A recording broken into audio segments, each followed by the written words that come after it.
أخبار المغرب بإيجاز من استوديو قناة الجامعة المغربية كامبوس ماروك تيفي. مرحبا بكم. تم مساء يوم الجمعة بالداخلة إحداث مندوبية جهوية للجمعية المغربية للمصدرين بهدف تعزيز الجاذبية الاقتصادية لجهة الداخلة وادي الذهب.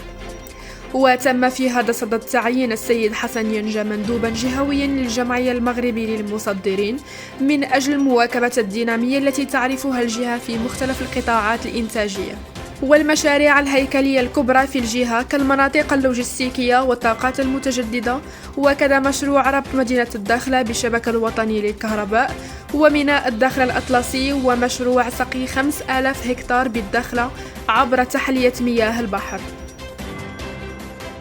خلد الشعب المغربي ومعه أسرة المقاومة وجيش التحرير أمس الأحد الذكرى 63 لمعركة دشيرة الخالدة التي جسدت أروع صور الملاحم والبطولات التي خاضت غمارها طلائع جيش التحرير بالجنوب المغربي في مواجهة الاحتلال الأجنبي، والذكرى 45 لجلاء آخر جندي أجنبي عن الأقاليم الجنوبية المسترجعة غداة المسيرة الخضراء المضفرة التي أبدعتها عبقرية جلالة المغفور له الحسن الثاني، وجسدت مواكبها التلاحم العميق بين العرش والشعب في ملحمة استكمال الاستقلال الوطني وتحقيق الوحدة الترابية المقدسة.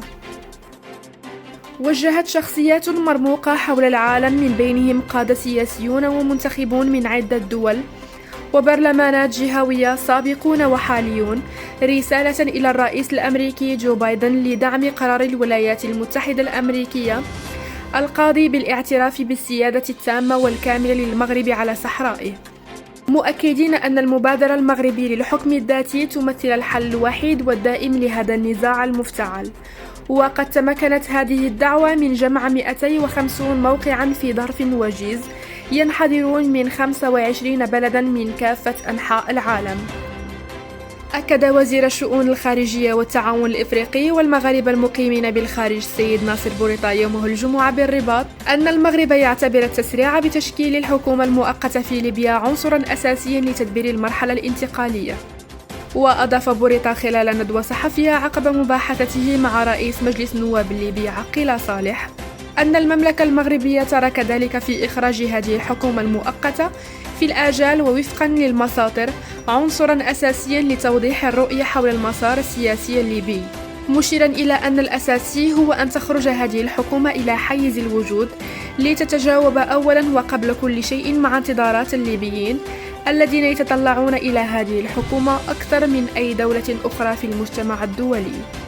دعا وزير الشؤون الخارجية والتعاون التنموي في جمهورية بوروندي ألبرت شينجيرو الجمعة بالدار البيضاء المقاولين المغاربة إلى الاستثمار في بوروندي، وذلك من أجل الاستفادة من كل ما يتيحه هذا البلد من فرص في عدة مجالات. وقال رئيس الدبلوماسية البوروندية خلال لقاء جمعه مع رئيس الاتحاد العام لمقاولات المغرب شكيب العلج إن حكومة بوروندي ملتزمة بتوفير تسهيلات الحماية القانونية للاستثمارات الأجنبية. وأعرب شينجيرو الذي كان يرافقه وفد بوروندي رفيع المستوى عن سروره لاستعراض الفرص والإمكانيات التجارية لبلده خلال هذا اللقاء، مشيرا إلى أن بوروندي توفر فرصا استثمارية كبيرة في مجالات البنية التحتية والإسكان الاجتماعي والفلاحة والصحة والتعليم.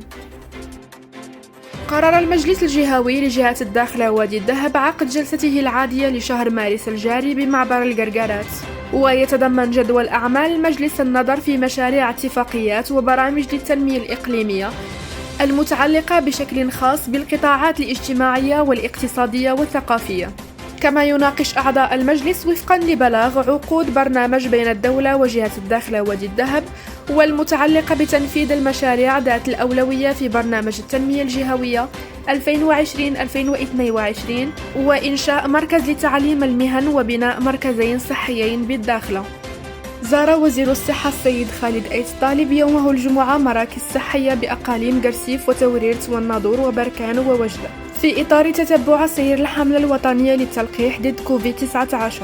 وزار الوزير الذي كان مرفوقا على الخصوص بعمال الأقاليم المعنية المركز الصحي الحضري من المستوى الأول شويبر، والمركز الصحي القروي من المستوى الأول ولاد صالح بإقليم قرسيف، والمركز الصحي الحضري مولاي علي شريف بإقليم توريرت، والمركز الصحي الموسع المسجد بن ناظور، والمركز الصحي الموسع بني نصار بإقليم الناظور، وكذا المركز الصحي القروي أغبال بإقليم بركان.